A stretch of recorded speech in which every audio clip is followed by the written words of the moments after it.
Kenapa sih orang zaman sekarang, VTuber-VTuber zaman sekarang tuh main agensi-agensian? Maksudku, kalian tidak diterima di agensi kah sampai-sampai bikin agensi-agensian gitu? Ya kalian kalau main agensi-agensian sih nggak masalah ya, aku nggak peduli. Toh duit-duit kalian gitu. Cuma apa nggak sayang gitu duitnya kan? Kayak mending ditanam di saham gitu kan, taruh di reksadana gitu kan, atau ditaruh di bank aja biar berbunga gitu. Ngapain kalau kata gua? Coba kita pikirkan baik-baik ya. Kayak misalnya agensi yang satu ini nih, agensi yang namanya Novaverse ID. Kenapa sih aku bilang tadi main agensi-agensian dan aku ngerasa kalau ini adalah sesuatu yang bodoh gitu kan? Karena gini, orang besar beropini boleh, saya punya opini sendiri kok di blacklist ya. Matinya kebebasan berpendapat set gitu kan. Ini agensi-agensian nih, dia agensi. Tapi kenapa somehow dia curhat di sini? Nah masalahnya adalah kenapa sih tiba-tiba dia nge-tweet kayak gitu.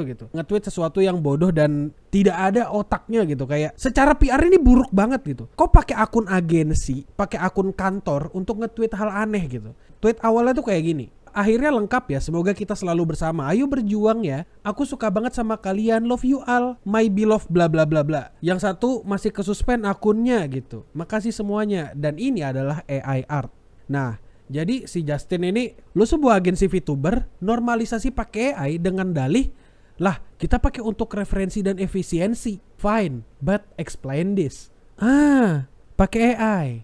Atas nama apa? Efisiensi, goddamn kayak pemerintahan. Aku bukan orang yang against banget sama AI karena aku sendiri pakai AI. Cuma AI yang tidak kusuka adalah generatif AI. AI yang bikin sesuatu, bikin gambar gitu loh, kayak bikin gambar, bikin musik gitu loh. Tapi kalau misalnya AI-nya yang lain ya kayak masih cukup oke. Kalau AI art itu agak ngebetein. Aku kurang suka dan aku gak akan mendukung itu untuk sekarang. Gak tahu ke depan ya, mungkin 50 tahun lagi atau 20 tahun lagi gitu. Dia nge-tweet juga nih, cari referensi pakai AI buat yang bagus bayar. Ngasih referensi ke artis bikin live 2D art bayar. Ngasih hasil live 2D buat rigging bayar. Salahnya di mana ya? Salahnya di sini. Kalau aku pribadi sebenarnya berpikir, kalau AI untuk referensi masih agak oke. Karena itu bukan end product yang diperjualbelikan atau dibebaskan gitu. Tapi kalau misalnya udah sampai end product kayak, kalau ini kan end product tidak dihitung dong. Tidak masuk akal dong. Kita bahas ketolong ini dulu ya. Terus ini yang gambar tuh ada artisnya juga. Dan artisnya sendiri tuh ngomong, artis yang bikin gambar mereka pakai tangan itu ngomong, gua mamahnya Liora, gua sama sekali tidak memperbolehkan art gua dijadikan AI dalam bentuk apapun. Gua sangat menghargai artis atau mamah dari karakter mereka, but I don't respect any of this. I feel disgust. Don't you dare to commit in here again if you want to turn it into AI. Sekarang mau kasih tahu ke kalian, kenapa sih AI itu jahat? Kenapa sih AI itu banyak banget artis yang gak suka dengan AI generatif gambar gitu? Karena AI atau generatif AI yang gambar itu, mereka itu menggunakan data yang entah dari mana. Belakangan ini sempat rame waktu lebaran kemarin. AI Ghibli. AI Ghibli, ada AI fotonya jadi Ghibli style. Karena itu udah jelas gambarnya, datanya dari mana. Dan ya itu Ghibli diambil datanya. Apakah itu atas izin dari Ghibli dan Hayao Miyazaki? Kita nggak tahu. Tapi harusnya sih tidak.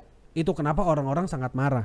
Bahkan sesuatu yang free tadi itu diperjualbelikan. Ada kalau nggak salah aku lupa, ada yang bikin jasanya 10.000. Tolong cari tahu dal kalau misalnya ketemu, kalau kau rajin. Stupid, cuma ngasih prom doang, anak TK juga bisa.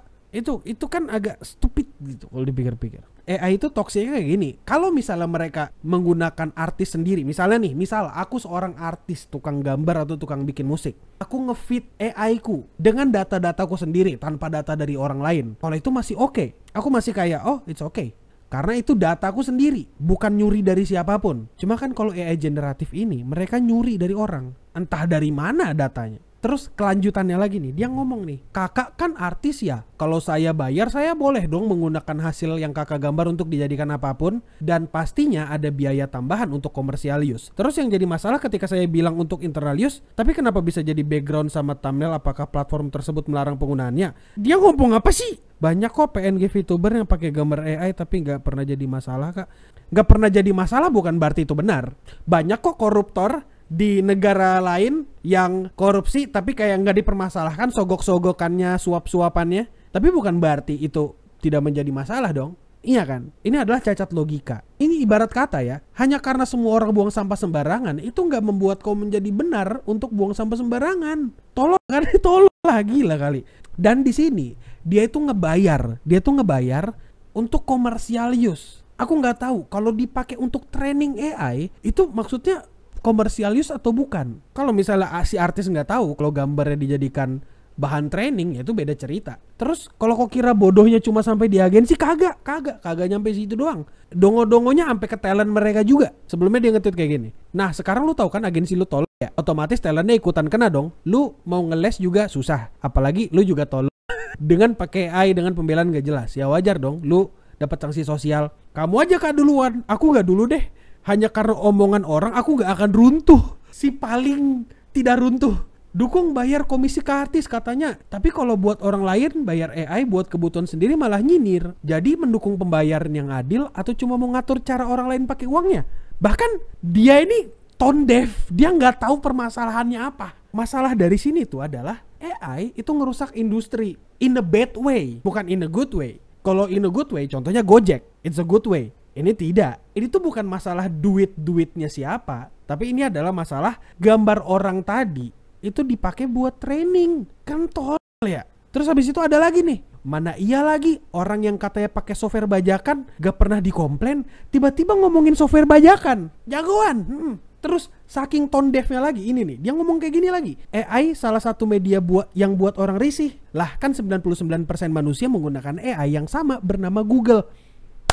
Google adalah AI, goddamn. Sebentar ya, aku menggunakan AI aku yang bernama Google. Oke Google, tolong cari tahu siapa Polikarpus. Bro, Google adalah AI. Aku AI. Absolut cinema anjing. Ini aku kalau jengkel ya. Ini mau ku screenshot gitu. Mau ku jadikan banner. AI bernama Google. Google tuh search engine. AI-nya namanya Gemini. Sebenarnya dari tadi ngobrol sama AI, Kil, nggak sadar aja. Iya, kalian semua AI di sini. Buktinya AI ya, buktinya kalian semua AI di sini. Halo Chat GPT yang AI yang ada di live chat, coba ketik Momoy 2 kali. Tuh kan mulai tuh AI-nya bermunculan nih. Ini AI ya. Ini lihat ini AI ngetik Momoy. Astagfirullahaladzim.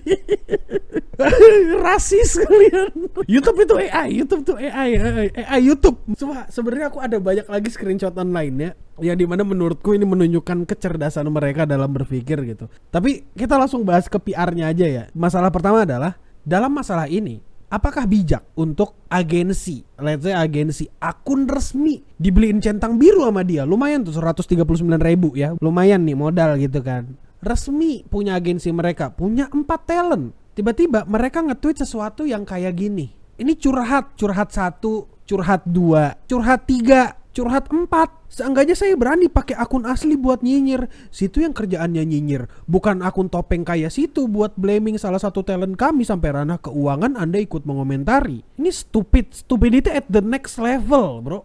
Nih bang, gua kasih tahu nih bang, akun asli tuh bentuknya kayak gimana bang? Tidak menamakan company manapun, nama sendiri ya, merepresentasikan di sosmed, tidak perlu centang biru, tidak perlu. Aku nggak mau memperkaya orang gue kayak Elon Musk. Akun asli tuh kayak gitu. Tapi fotonya bukan foto sendiri. Muka sendiri nih, ada di YouTube ya. Tinggal dicari ya. Jadi kurang lebih kayak gitu, itu akun asli. Nah, ini apakah ini akun asli? Kagak.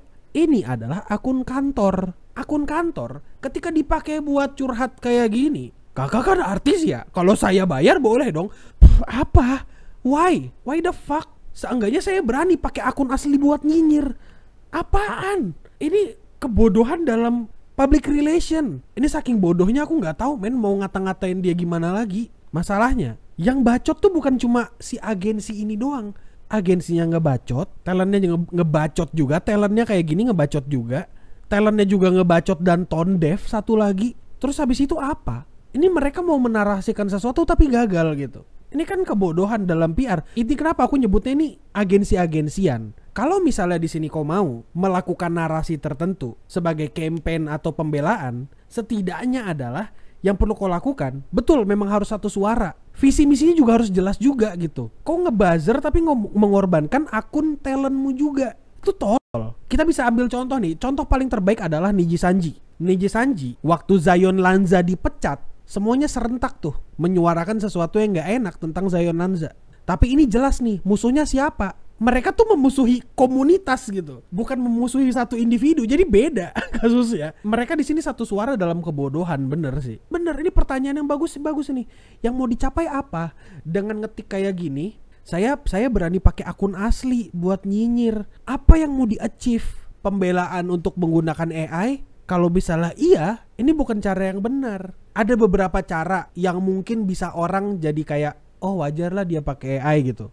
Dan itu harus dipikirkan pakai otak. Pertama, yang jadi masalah pertama adalah mereka adalah industri VTuber, yang dimana mereka sangat dekat dengan komposer lagu, industri musik, industri art, gambar, commission gitu, terus industri streaming. Yang mau di-achieve dari ini tuh apa? Kan kita nggak tahu yang mau di-achieve apa. Mau ngebersihin nama kah? Mau menormalisasikan penggunaan AI? Kalau misalnya mau kayak gitu tuh nggak kayak gini caranya. Kasihlah alasan yang lebih reasonable untuk penggunaan AI-nya. Misal, iya kita menggunakan data sendiri, yang gambar aku kok gitu. Mungkin orang masih lebih sedikit maklum. Yang jadi masalah di sini adalah mereka bergerak di industri VTuber. Novaverse Agency, goddamn. Namanya juga kayak nama-nama Web3-an, kripto-kriptoan gitu ya. Mereka di sini adalah bekerja di industri VTuber, agensi VTuber. Bekerja sangat dekat dengan industri musik, dekat dengan industri gambar, dekat dengan industri animasi, CSS, buat streaming kayak gitu. Mereka dekat dengan industri kreatif.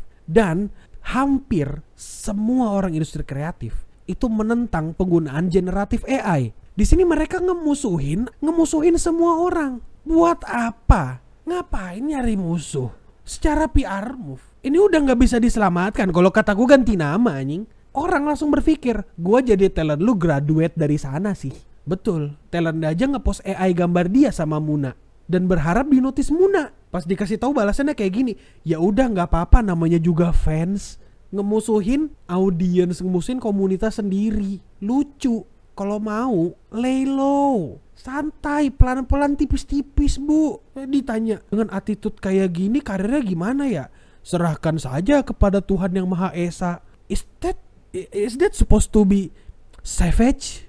Kita tidak usah ngomongin PR move yang harus dilakukan deh. Kita ngomongin dari awal aja ya. Kita ngomongin apa yang tidak boleh dilakukan dari awal ya.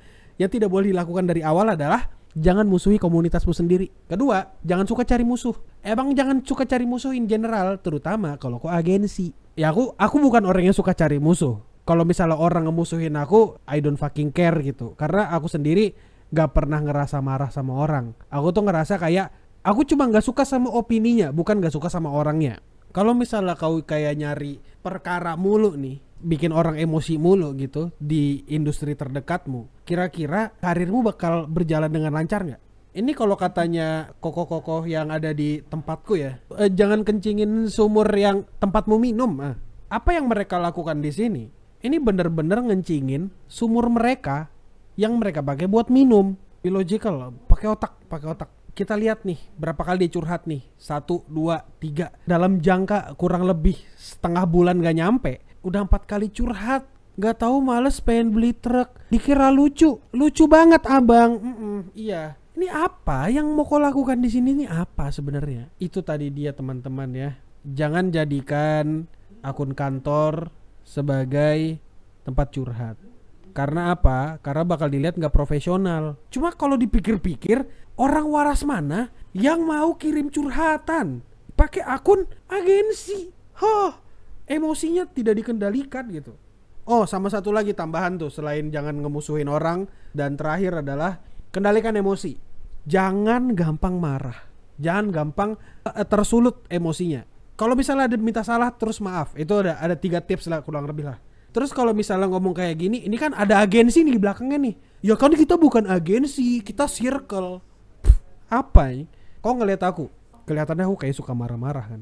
Kagak, nggak ada aku suka marah-marah. Aku tuh mikir dulu sebelum apa-apa ini. Kalau misalnya diomongin, ini agensi kok kayak gini, keluar. Ini circle, ini keluar nih kata-kata ini. Peduli apa gua sama agensi? Agensi gua kayak tempat tongkrongan, bukan serius-serius amat. Agensi gua nggak cari duit dari talent. Malah keuangan kami ditutupi dari agensi kayak komisan. L2D baru sampai VGA baru. Apa peduli ya gua sama agensi? Udah kayak keluarga kok. Agensi-agensian lagi. Agensi nih. Peduli apa gua sama agensi? How the kata-kata ini keluar dari Twitternya talent. Imagine Kobo ngetik kayak gini. Abis dia dipecat, hilang. Ayunda Risu ngetik kayak gini. Either dikira sarkas atau dipecat. Kayak gitu. Peduli apa gua sama kantor gua? Peduli apa gua sama Cleansor? Kayak gitu kan goblok ya. Langsung. Bukan buat cari duit. Kontradiksi sekali. Peduli tapi dianggap keluarga. Real. Oke, kita lanjut ya ke pembahasan yang tadi ya. Nggak ada yang bisa dibahas lagi sih. Udah cukup sih sebenarnya, kayak kurang-kurangin bang. Kalau mau pakai akun kantor untuk urusan personal bang. Kalau kata gue bikin second account. Second account itu tujuannya adalah biar kau nggak ngetik hal-hal pakai akun pribadi kayak akun kerja gitu. Dika kalau tiba-tiba curhat pakai akun Cleanson ditempeleng sama Eno. Sebelum Bang Eno, aku di sini kayak dobrak pintunya, kayak keplak. Ngapain kau tiba-tiba curhat ngetik go pakai akun Clean Sound gitu? Kau sendiri ngelihat lah ya. Di YouTube ku sendiri aja dah. Aku ngebales itu jarang, tapi ku baca. Jarang ku balas karena aku takut salah ngomong, karena aku takut salah apakah ini perasaanku yang emosi atau perasaanku yang sangat senang atau perasaanku yang bermain di sini. Sebelum ngebalas komentar, sebelum interaksi, aku berpikir dulu, ini emosiku yang bermain kah atau logikku yang main? Biar nggak blunder, biar nggak tol. Jadi mikir, sosial media tuh kalau tempatmu kerja jangan aneh-aneh. Orang kayak tadi tiba-tiba dia melamar pekerjaan jadi admin sosmed atau jadi orang-orangan PR atau orang-orangan apapun itu, dilihat tuh sosmednya yang itu hilang aja, kagak diterima. Jadi don't be stupid lah, don't be stupid. Oke? Ya cuma itu aja lah ya, kau kasih tahu gimana pendapatmu. Dan ya bener nih, aku setuju banget sama Akmal Sanusi. Opini itu ada konsekuensinya. Jangan hanya karena kau ngerasa kau nggak punya muka, nggak ada identitas, kau ngerasa opinimu nggak penting dan nggak dihitung.